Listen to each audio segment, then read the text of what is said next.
Hello student, very good morning to all of you. How are you? I hope you all are happy, healthy and fine at home. Do you remember what were we discussing yesterday? I think yesterday we were discuss about the Favorsky rearrangement reaction. What do you mean by the Favorsky rearrangement reaction? What are the important point to remember for Favorsky rearrangement reaction, and what are the precursor or the starting material used for Favorsky rearrangement reaction, and what kind of the product we generally obtain when there is a symmetrical ketones are there, cyclopropanone intermediate is formed, how can be the products are formed, and how do you prove the presence of cyclopropanone intermediate obtained or formed during that Favorsky rearrangement reaction. That kind of the description, their application of the, there are 3 to 4 application we have discussed about that Favorsky rearrangement reaction. And now today we are going to discuss very important one more rearrangement reaction, that is the fourth one. Look at the blackboard, that is Curtius rearrangement reaction. Here also general trend we are going to follow here for studying these rearrangement reaction. What do you mean by that rearrangement reaction? What are the starting material? What will be the reagent used? What could be the what would be the reaction condition? What is the migratory aptitude, or what kind of the intermediate are formed during that processes? What are the side products are formed or evolved during that reactions? So in that way, step by step sequential description we are going to discuss, and then we come to know that the rearrangement, how the atoms are rearranged or the carbon skeleton how rearranged after the reaction, that we are going to discuss here. Let us see the Curtius rearrangement reaction. Definition, remember here, thermal rearrangement of acid azides in non-aqueous solvents such as chloroform, benzene or ether to give isocyanate is known as a Curtius rearrangement reaction. See once again the definition of the Curtius rearrangement: thermal rearrangement of acid azides in non-aqueous solvents such as chloroform, CHCl3, benzene or ether to give isocyanate is known as Curtius rearrangement. Remember here, in short, Curtius rearrangement means it proceeding via isocyanate intermediate is known as a Curtius rearrangement. So let us see here how the general reaction occur here are, then C double bond, then N minus, then N triple bond N. Here is a positive charge, lone pair on that nitrogen atom. This is an starting material, that is that is a acyl azide. This one is known as a, this is a acyl group, acyl azide as a starting material required for Curtius rearrangement reaction, and then the resulting compound formed will be by just heating it, thermal decomposition HNO, or then there is the driving force behind it. For this rearrangement reaction is there is a evolution of nitrogen atom. It's a very stable one. So there is negative charge forming double bond over here. This double bond revolving around it, and that R group goes from here to here, and there is a departure of very stable nitrogen molecule, and after the rearrangement we are going to get this species, and the name of this species is known as isocyanate. So this is an active intermediate which is very reactive, or the active intermediate obtained in the Curtius rearrangement, and these intermediate can be trapped with water, and the resulting compound obtained will be the amine, and there is a evolution of carbon dioxide. So that type of the things we are going to get over here, and there remember there is a evolution of nitrogen. We know that the percentage of nitrogen in air is 78%. So this is just like as a green approach over here. So after that, isocyanate obtained in gooded on further hydrolysis gives primary amines. If this isocyanate, let me show you over here, once you got as isocyanate, this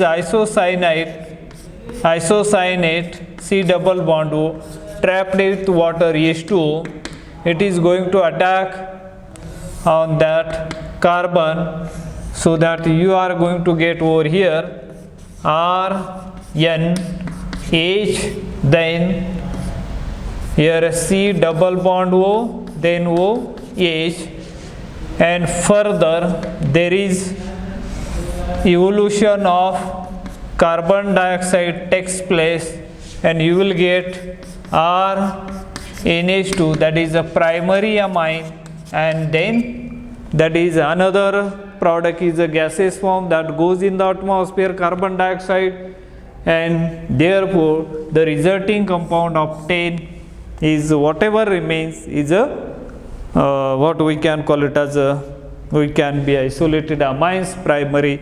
It is a primary amine over here. Primary amine we are getting in a simplified way. So this reaction is known as a Curtius rearrangement reaction.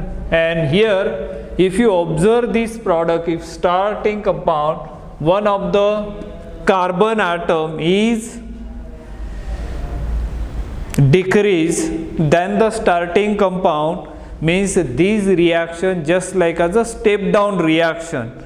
If you want to remove or one carbon atom from the starting material, just like so it may be as a step down type of the reaction. Thus overall Curtius rearrangement convert an acid chloride or an acid to an amine with loss of a carbon atom. The acid azides required as a starting material can be prepared as follows: by action of azide on an acid chloride.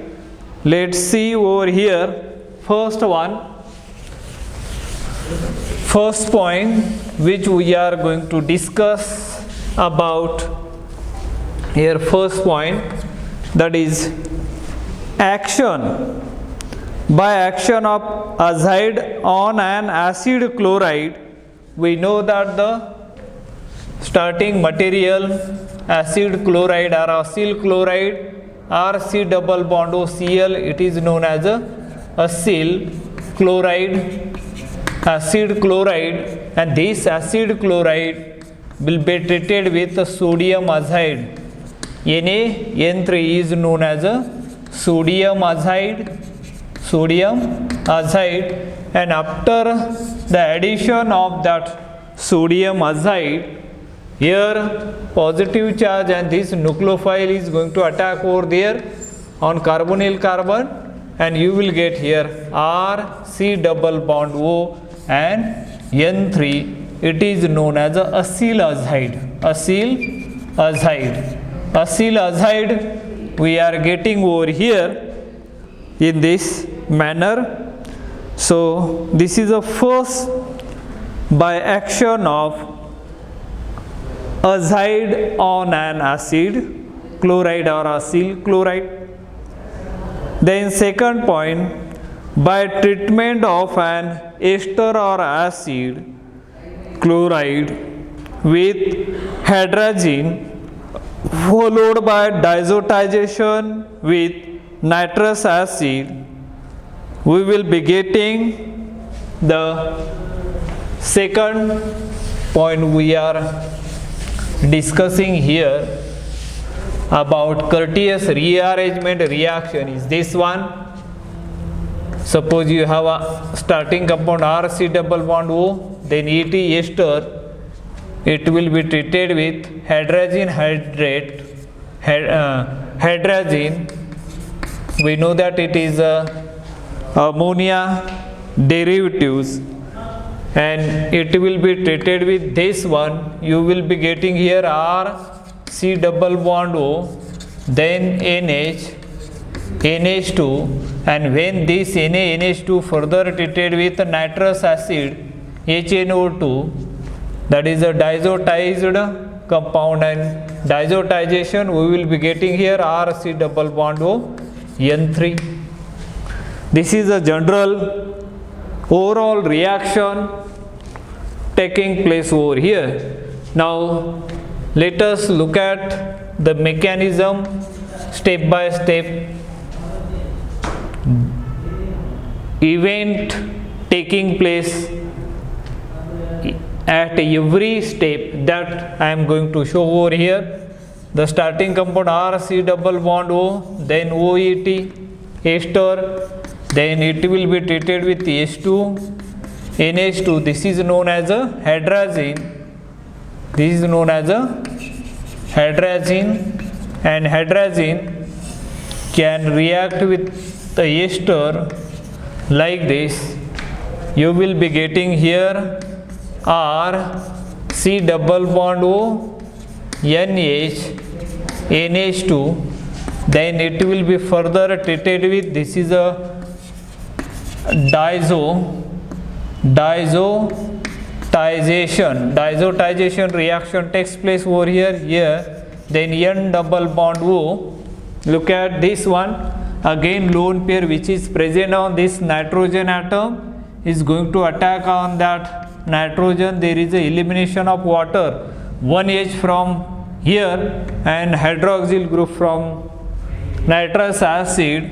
The resulting compound of 10 that I am showing over here are C double bond O, then NH, then once again as a H, N, then N double bond O.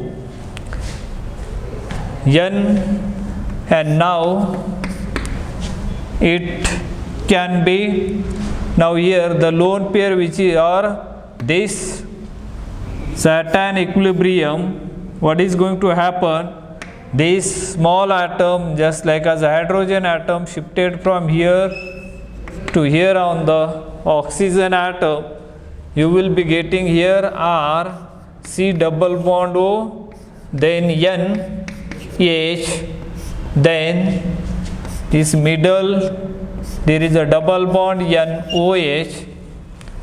Now after that what is happening here, the lone pair which is present over here, it will pick up that proton like this and there will be a negative charge and you will be getting here R then C double bond O, N 3 you can write over here. This is a acyl azide, or we can write here R C double bond O, N minus, then N triple bond, N positive charge. You write this way or that way, one and the same thing. I think remaining point regarding that Curtius rearrangement reaction we will discuss in our next lecture. Till then, have a nice day. Thank you.